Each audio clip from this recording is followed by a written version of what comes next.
Have you ever been hurt by people who call themselves Christians? Then I completely understand why that might be something that puts you completely off Christianity and God himself. If God's meant to be a God of love, why are his followers such complete idiots? Maybe you had overbearing religious parents who seemed to be more interested in judging you than loving you. Maybe you saw double standards at Christian youth groups where one brand of sins was focused on, but all the other religious hypocrisy sins were ignored.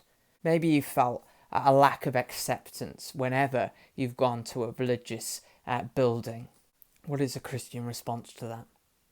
Well, the most important thing to say is that when Christians hear that, we should just be acknowledging what a terrible thing it is that has happened to you. There shouldn't be any cover-up operations trying to hide the fact that we have done terrible things. Jesus was the fiercest critic of religious sin. He said this, "Woe to you, teachers of the law and Pharisees, you hypocrites! You are like whitewashed tombs, which look beautiful on the outside, but on the inside are full of the bones of the dead and everything unclean. In the same way, on the outside you appear to people as righteous, but on the inside you are full of hypocrisy and wickedness." If you've never heard Jesus say those kind of things before, you could well believe that that kind of language came from a Christopher Hitchens or a Sam Harris.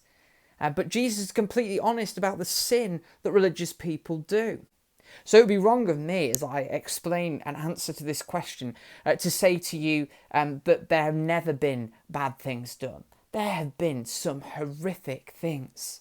There has been racism, there has been anti-Semitism, there has been paedophilia, and those things are utterly condemned by God. And if you experienced anything from the smallest insult all the way to those huge sins, then I could only apologise on behalf of Christians everywhere. But it's much easier for me to talk about the things that others have done and apologise for that when I secretly think that I'm better than them, rather than to acknowledge the things that I've done myself. I have often looked down on other people who I think are less righteous than me. I have often used my religion as a cover-up for my own desires. I can think of times when I have mocked people from other religions and other faiths. Have been unwelcoming to people coming in. And so when I speak of my own personal sin, recognise that I am not the best example of a Christian. The question is then, if both Christians and those who reject Christianity acknowledge that Christians do things wrong, what is the answer to it? If you are one of the new atheists like Richard Dawkins, Christopher Hitchens, Sam Harris, your answer would be, well, let's throw out religion. After all, religion has done all of these terrible things. If we removed religion from the world, then all of those problems would disappear. But I think that is a very simplistic answer. Look at the communists. They forbade religion, and in many communist countries today they still do. And they did terrible things to those who believe in God. And even at a smaller scale, this can be evident. Just like Christians can be rude, atheists can be rude. Just like Christians can be liars, atheists can be liars.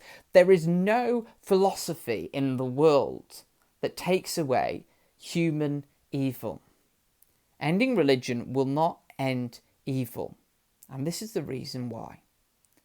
The problem isn't religion, it's people. Look at a historical example. Look at the French Revolution. It stood for liberty, fraternity and equality. Who of us would be against that? That sounds like exactly what we'd want our society to be about. But people can turn anything wrong. And in the French Revolution, this was used as an excuse for chopping off people's heads by the hundreds. And basically, you could think of any cause in the world, and people have used it for evil. Even something as innocent as a football match can quickly turn into hooliganism. The problem isn't religion, it's people. And people who are engaged in anything whatsoever will do wrong. And this is where what Jesus says is different to what the world says. Contrary to what people think, Jesus doesn't say, here are the good people and here are the bad people, and I'm going to hang out with these. That's what most people say. Even the atheists are saying that. Here are the bad religious people and here are the good, moral, upright atheist people. And what the Bible says is there is no one righteous, not even one.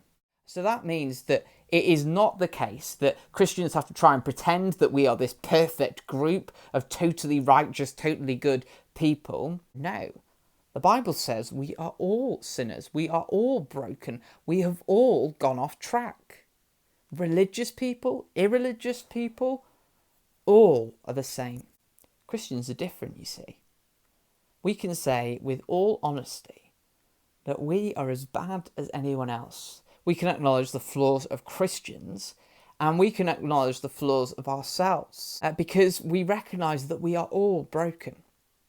But you know, that isn't a great solution either, is it? There are philosophies in the world that recognise the brokenness of humanity. They don't try to divide people into good or bad, but it's not really a solution, is it? What are we going to do? Well, the solution is this. Jesus changes religious people. Look at Paul.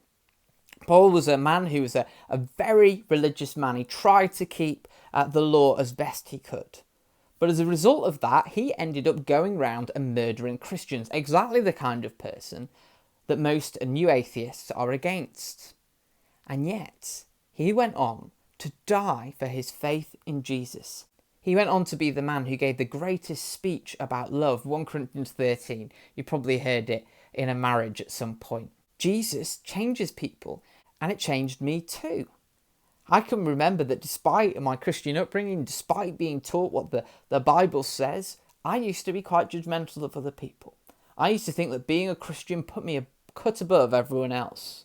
And actually, what ended up changing me was not moving away from Jesus, but actually as I came to know who he was and what he said, it made me realise all the things that I'd got wrong, that I wasn't as great as I thought I was.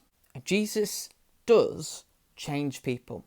It's impossible to argue that Christianity has not done great things for the world. So Michael Shermer, the president of the Skeptic Society, talks about the atrocities of Christians, but then says this: however, for every one of these great tragedies, there are 10,000 acts of personal kindness and social good that go unreported.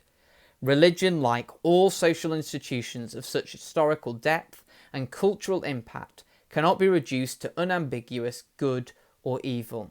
Do we fall short? Yes. The Bible never promises that Christians will be perfect. One last thing before we finish.